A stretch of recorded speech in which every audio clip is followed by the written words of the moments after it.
नमस्कार दोस्तों, रंगमंच कहानियों में आपका स्वागत है।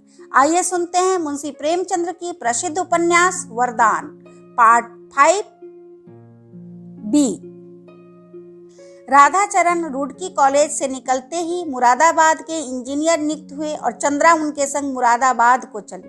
प्रेमवती ने बहुत रोकना चाहा, पर जाने वाले को कौन रोक सकता है। सेवती कब की ससुराल जा चुकी थी, यहाँ घर में अकेली प्रेमवती रह गई। उसके सिर घर का कामकाज पड़ा। निदान यह राय हुई कि बिरजन के गौने का संदेशा भेजा जाए। डिप्टी साहब सहमत न थे, परंतु घर के कामों में प्रेमावती ही की बात चलती थी। संजीवन लाल ने संदेशा स्वीकार कर लिया। कुछ दिनों से वे तीर्थ यात्रा का विचार कर रहे थे। उन्होंने क्रम से सांसारिक संबंध त्याग दिए थे। दिन भर घर में आसन मारे भगवत गीता और योग वशिष्ठ आदि ज्ञान संबंधी पुस्तकों का अध्ययन किया करते थे।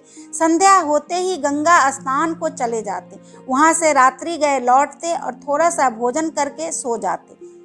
प्रायः प्रताप चंद्र भी उनके संग गंगा स्नान को जाता। यद्यपि उसकी आयु 16 वर्ष की न थी, पर कुछ तो निज स्वभाव, कुछ पैतृक संस्कार और कुछ संगति के प्रभाव से उसे अभी से वैज्ञानिक विषयों पर मनन और विचार करने में बड़ा आनंद प्राप्त होता था। ज्ञान तथा ईश्वर संबंधी बातें सुनते सुनते उनकी प्रवृत्ति भी भक्ति की ओर हो चली थी, और कभी किसी समय मुंशी जी से एक एक सूक्ष्म विषयों पर विवाद करता कि वे विस्मित हो जाते।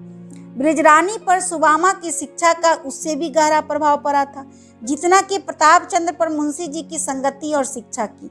उसका 15वां वर्ष था। इस आयु में नई उमंगें तरंगित होती है और चितवन में सरलता चंचलता की तरह मनोहर रसीलापन बरसने लगता है।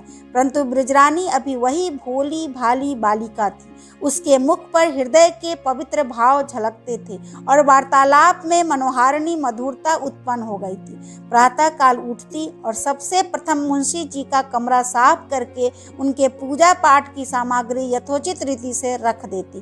फिर रसोई के धंधे में लग जाती। दोपहर का समय उसके लिखने पढ़ने का था। सुबामा पर उसका जितना प्रेम और जितनी श्रद्धा थी, उतनी अपनी माता पर भी न रही होगी। उसकी इच्छा बिरजन के लिए आज्ञा से कम न थी। सुबामा की जो सम्मति थी कि अभी विदाई न की जाए, पर मुंशी जी के हट से विदाई की तैयारियां होने लगी। ज्यों-ज्यों यह विपत्ति की घड़ी निकट आती, बिरजन की व्याकुलता बढ़ती जाती थी। रात दिन रोया करती, कभी पिता के चरणों में पड़ती, कभी सुबामा के पदों में लिपट जाती। पर विवाहिता कन्या पराये घर की हो जाती है, उस पर किसी का क्या अधिकार। प्रताप चंद्र और बिरजन कितने ही दिनों तक भाई बहन की भांति एक साथ रहे, पर अब बिरजन की आंखें उसे देखते ही नीचे को झुक जाती थी। प्रताप की भी यही दशा थी। घर में बहुत कम आता था। आवश्यकता बस आया तो इस प्रकार दृष्टि नीचे किए हुए और सिमटे हुए मानो दुल्हन है। उसकी दृष्टि में वह प्रेम रहस्य छिपा हुआ था, जिसे वह किसी मनुष्य, यहाँ तक कि बिरजन पर भी प्रकट नहीं करना चाहता था। एक दिन संध्या का समय था। विदाई को केवल 3 दिन रह गए थे। प्रताप किसी काम से भीतर गया और अपने घर में लैंप जलाने लगा कि बिरजन आई। उसका आंचल आंसुओं से भीगा हुआ था।